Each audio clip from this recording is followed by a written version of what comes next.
What's up, everybody? MichaelTheArch here. We're back out on the Hunter Call of the Wild with another weapon information video. Another one from the Hunter Power Pack. This is the Malmer 7mm Magnum. In my opinion, this is the best looking gun in the pack and probably the best gun in the pack. It is what makes the pack worth getting, in my opinion. I love the way this thing looks just as is. I'm going to have a lot of fun testing it out to see what it really looks like with skins on it or cosmetics on it. But as you can see, it's got this beautiful two-tone look to it, and I really like that.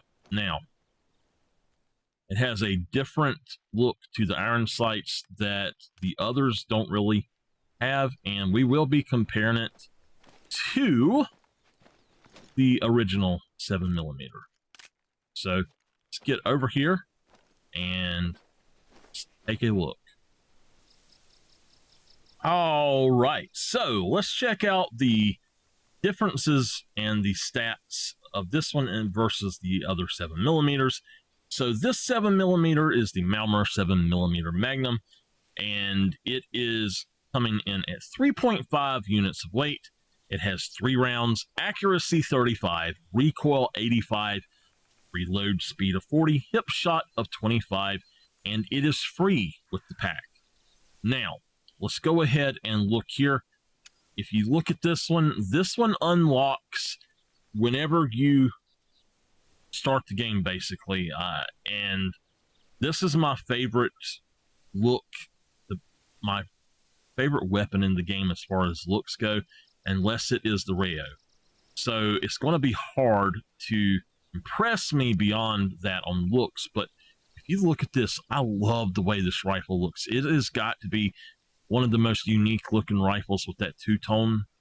I really like that. Now this one, these are exactly the same. This is just a special edition, but this is by far the prettiest of the original guns in the game, basically. The Malmer, again, 35, 85, 40, 25. And we come up here and we can see this one, the original, is 4.5 units weight, meaning it is a whopping 1 unit more than this. That completely obsoletes this unless you just really want to use it. It has only 1 round because it is a break action rifle. This one is going to cost you 36, and it does have a rifle score to unlock it. This one is going to cost you 36,000, and it, to my knowledge, it does not have a rifle score that needs to be unlocked with it anymore. Now, the Malmer, let's look at the 33 on the original versus 35 on the new one. 82 recoil on the old, 85 on the new, which is worse. Reload on the old is 81 versus 40, which is much better. It's half. And then hip shot on this one is 48, which is almost double what's on this. You really don't want to hip shot anything unless you're right up on it within, I would say, 15 yards of it, to be honest. Hip shotting with a handgun is a lot easier than with any rifle from what I have found. So let's go on and let's look at compatible items. The 7mm Magnum polymer tip bullets, you're going to get 10 of them for 880 credits. The effective range is 164.04 yards. Penetration 40, expansion of 12, and the recommended class is 4 to 9. That's what is going to make this weapon a permanent place, or give it a permanent place in a lot of loadouts, because this will cover everything from your class 4 to your class 9, and it actually works. It's not like the 6.5 that is a 4 to 8 rifle that you can't take anything over a class 5 with without it just taking forever. For instance, if you shoot a moose with the 6.5, it may take it 10 minutes to die. With this, no, it will die pretty soon. It's nowhere near as fast as 300 or the 338, but it will go down. It is a viable option, even though you're not going to get a lot of quick kill with those. Now, you also have, if you look, this is coming in at 0.04 units of weight. Now, the soft points, you're going to get 10 of those for 610 credits. They're also 0.04 units of weight, also 164.04 yards, and also a recommended classes of 4 to 9. The penetration is 20, expansion is 53. If you look here, 40, 12, and then 20, 53.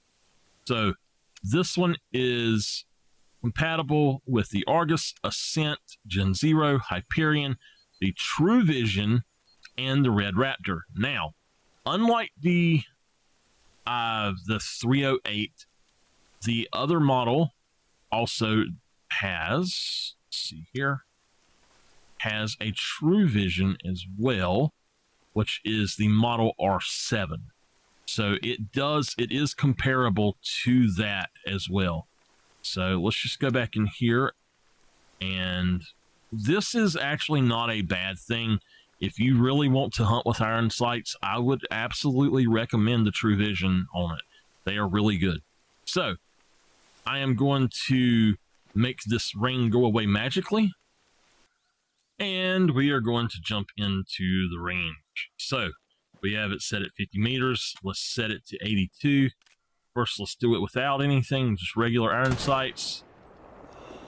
I have to hold it just to the right, kind of midways of the red dot on the gun. So with this one, basically exactly the same. Hold it just to the right or to the left of where you're wanting to shoot. So I don't know why that's happening still, but okay, let's go ahead and let's compare the original 7mm, which you can see shoots below and is very hard to iron sight something. Now with that on, you're still having tons of trouble figuring out where to actually shoot. All right, so let's check this out with the Red Raptor. And with the Red Raptor, it shoots pretty darn accurately. The original 7mm with the Red Raptor, pretty accurate. It's shooting just to the right. All right. So at the short range here with the Ascent, it's dead on. I'm going to put it at 164 yards, and it's still dead on. With the original, let's put it at 82 yards. It's dead on at 164. It's just up a little bit to the right. Let's compare that with the Hyperion, and it shoots exactly at the same place. We're going to change this up to 100 meters out, and we're going to drop it back to 82. Let's go back to our regular and just destroy this thing. You can see it shoots way to the right with the Ascent. To the right, I don't know why. This is the original, and it shoots down and to the right with the Ascent at that distance. And then with the Hyperion, it shoots to the right. All right, we're going to go ahead and switch out what we got going on, but we're going to go ahead and switch it to the 150, and let's get ready. Okay, so we are 164 yards out there. I'm going to go ahead and zero in for that. We are using the Hyperion, and it shoots dead on, almost just a little bit to the right. With the original, it shoots dead on, just a little bit to the right. With the Argus at that distance, the original shoots exactly at the same place, it looks like.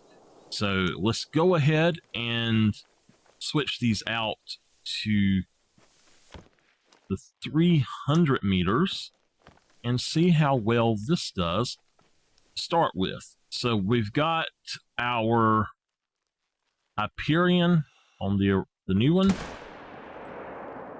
328 yards.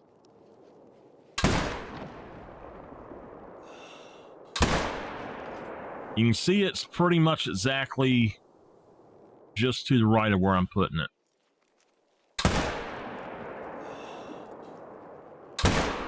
Every time it's just to the right of where I'm putting it. So with the original,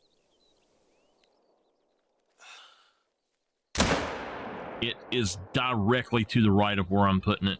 Now, with the Argus on this one, on the original,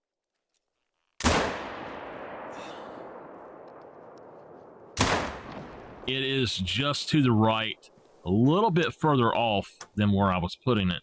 Now, we're going to go ahead and switch this one out to the Argus. We're going to leave the middle one of the original as a control, but I was just to the left of the red circle, and it shot right in the red circle. So, again, I was just on the left side of the red circle inside, and it shot right beside of it to the right. So that is exactly where it has been shooting. It's so weird how that's happening.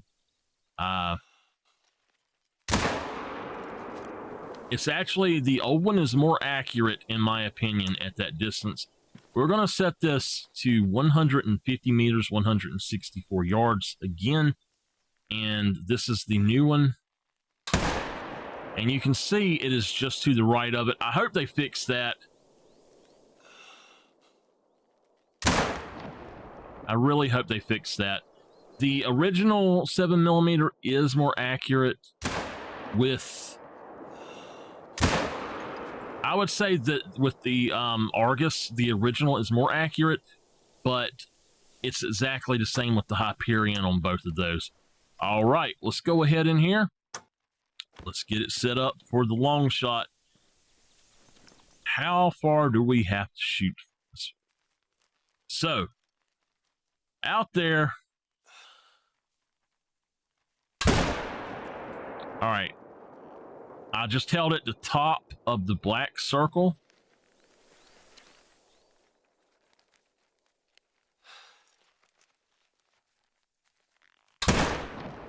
Boom.